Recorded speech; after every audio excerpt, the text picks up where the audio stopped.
Hi అండి అందరికీ welcome back to my channel Satya Telugu Shri Bharat మాతాకి జై. సో ఇది నేను ఒకటి మీకు సజెషన్ అనుకోండి, ఉచిత సలహా అనుకోండి, ఇంకేమన్నా అనుకోండి, కానీ ఒకటి మాత్రం నేను చెప్తున్నాను. ఎవరికి మీరు మాత్రం ఉచిత సలహా ఇవ్వకండి, ఎలాంటి పనికిరాని సలహాలు ఇవ్వకండి. అంటే అందులో నేను ఒక బాధ్యుని కాబట్టి చెప్తున్నాను. ఎలా అంటే ఇప్పుడు ఎవరైనా జాబ్ చేస్తున్నాడు అనుకో, మీ ఫ్రెండ్ కానీ మీ కొలీగ్స్ కానీ, లైక్ ఎవరన్నా మీ రిలేటివ్లో ఉన్నవాళ్ళు, రిలేషన్లో ఉన్నవారు ఎవరైనా కావచ్చు. కానీ మీరు ఒకటి ఏం చేస్తారంటే, ఇప్పుడు వాడు జాబ్ చేసుకుంటూ ప్రశాంతంగానే ఉంటుంటాడు, వానికి వచ్చిన జీతంతో వాడు నడిపిస్తూ ఉంటాడు వాడి ఫ్యామిలీని. కానీ మనం కొంతమంది ఏం చేస్తారంటే, వాడు ఏదో ఒక దగ్గర స్ట్రైక్ అయిపోతాడు. అంటే స్ట్రైక్ అయిపోతాడు, బాస్ తిడుతున్నానో, లేకపోతే ఇంకా నేను ఏదైనా పీకాలను, లేకపోతే ఏదన్నా ఇంకా చేయాలని, సాధించాలని లైఫ్లో. అప్పుడు ఏం చేస్తాడంటే కంపేర్ చేస్తాడు. ఎవరితో కంపేర్ చేస్తాడు? అరే వాడు మంచి బిజినెస్ పెట్టి 4 రోజుల నుంచి నిమ్మలంగా లీవ్లు పెట్టిపోయినా ఎవడు అడిగేటోడు లేడు, తర్వాత వానికి వచ్చే లాభం బాగుంది. ఇలాంటి ఏం చేస్తాడంటే సక్సెస్ అయిన దగ్గరికి వెళ్తాడు. ఫస్ట్ సక్సెస్ ఎవడైతే బిజినెస్ అవుతాడో వాని దగ్గరికి వెళ్ళి, అన్న ఇది ఎట్లా ఉందన్న, మస్తు ఉంటుందా బిజినెస్, నాకు ఇట్లా నెలకింత వస్తుంది, అది దాన్ని ఓవర్కమ్ చేయగలుగుతానా, అంటే బిజినెస్ సజెషన్ ఏమైనా ఉంటే చెప్పండి అని అంటాడు. అప్పుడే నిజమైన నిజాయితీ బయటపడుతుంది. కానీ కొంతమంది మూర్ఖులు ఏం చేస్తారంటే, వీడు ఎట్లాగో నాశనం కావాలని కోరుకున్న వాళ్ళు ఏం చేస్తారంటే, లేదు మస్తు ఉంటుంది, ఇలా ఇన్ని లక్షలు సంపాదించు, అన్ని లక్షలు సంపాదించవచ్చు అని చెప్తారు. తర్వాత మనం కూడా ఆవేశంలో ఏం చేస్తామంటే, చల్ ఇది ఇన్ని రోజులు చేసినాం జాబ్, ఇప్పుడు ఇది చేద్దాం అది చేద్దాం అని పోతాం. అట్లా నేను పోయి దాదాపు 6-7 లక్షలు కోల్పోయాను బిజినెస్లో. ఎందుకు కోల్పోయాను? నాదే తప్పు, 99% నాదే తప్పు. ఎందుకంటే అందరినీ నమ్మడం ఒకటి తప్పు. ముఖ్యంగా కొంతమందిని నమ్మి నేను వెళ్ళి స్టెప్ వేసిన తర్వాత, అది నాకు తర్వాత ఒక 2-3 మంత్స్ తర్వాత చూసుకుంటే నేను ఏం కోల్పోయాని తెలిసింది. సో అప్పటి నుంచి కొంచెం మొండిగా మారినాను.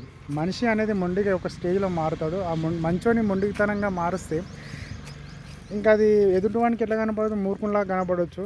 కానీ మనకు తెలుసు మన బాధ ఏంది, మనం ఏం కోల్పోయినామని. సో కొన్ని టైంలలో మన ఫ్యామిలీ మనకు సపోర్ట్ చేయదు, మన ఫ్రెండ్స్ మనకు సపోర్ట్ చేయరు. అప్పుడు అనిపిస్తుంది నీలో ఉన్న సత్తా ఏంది, నువ్వెంత దూరం వెళ్ళగలవు, తర్వాత నువ్వు సాధించేది ఏందని. సో బ్యాక్ టు మళ్ళీ కొన్ని పరిస్థితులను సెట్ చేసుకోనికి కొన్ని సంవత్సరాలు పడుతుంది. ఎందుకంటే కొన్ని సంవత్సరాల కళ, కొన్ని సంవత్సరాల నీ కష్టం, కొన్ని ఏళ్ళ నీ సంపద అంతా ఒకేసారి వెళ్ళిపోతుంది ఇందులో బిజినెస్లో.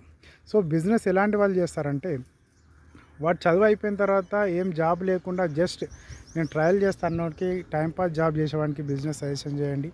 లేదంటే వాళ్ళ వెనకాల బ్యాక్ బోన్ లాంటి అన్నదమ్ములు కానీ, అమ్మ నాన్న కానీ, లేకపోతే ఆస్తులు ఉంటే మాత్రం చేయండి.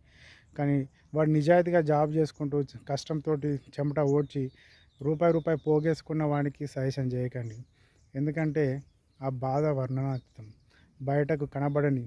ఈయన అంటాడు కదా త్రివిక్రమ్ డైలాగ్, కంటికి కనిపించని సైన్యంతో యుద్ధం చేస్తున్న, శత్రువుతో యుద్ధం చేస్తున్నట్టు ఉంటుంది ప్రతిరోజు అతనికి.